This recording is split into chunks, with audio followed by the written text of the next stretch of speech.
Et plus près de nous, on peut citer Britney Spears, dont le passage télévisé dans The Mickey Mouse Club des années 90-2000 a servi de tremplin vers sa carrière internationale. On peut citer aussi Justin Timberlake, Christina Aguilera ou Ryan Gosling. Il est donc naturel que les studios Disney, symbole même du divertissement familial, cherchent à s'adapter à ce nouveau format. Walt Disney comprend rapidement l'opportunité que représente ce nouveau canal pour toucher directement les familles et les enfants.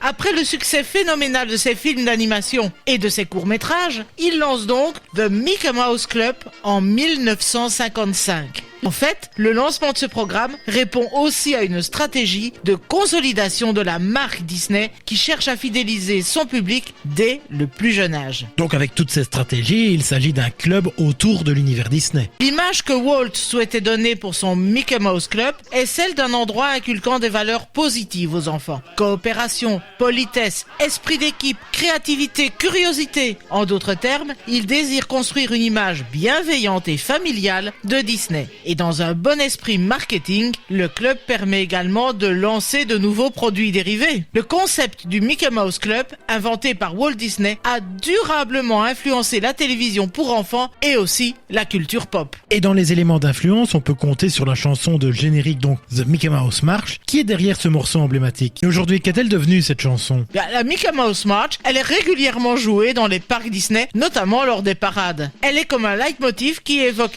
immédiatement l'univers et la magie de Disney. On peut dire que ce générique est devenu un véritable outil marketing et émotionnel puissant. Et d'ailleurs, en traversant les générations, elle est aussi devenue symbole de l'innocence et de la nostalgie. Oui, c'est aussi un symbole qu'a utilisé Stanley Kubrick en forme plutôt d'ironie musicale dans son film Full Metal Jacket. Dans la toute dernière séquence du film, après une bataille intense dans les ruines de Huey, les Marines américains marchent lentement, de nuit, à travers un paysage dévasté par les flammes d'un incendie. Et tandis qu'ils avancent silencieusement, l'un des soldats commence à chanter la Mickey Mouse March, que les autres vont reprendre. Mais si tu préfères un peu plus de douceur, tu choisiras la variante orchestrale de Mannheim Steamroller. Et j'ai pour ma part un petit coup de cœur pour celle de Julie London en 1967 qui propose en smooth jazz le générique de fin en guise d'au revoir. Merci Corinne de nous avoir transportés dans cette chanson qui a su combiner simplicité et émotion pour devenir un pilier de l'univers Disney, un morceau qui continue d'émerveiller et d'unir. Et à bientôt pour nous faire découvrir une nouvelle chanson dans Ne me remercie pas.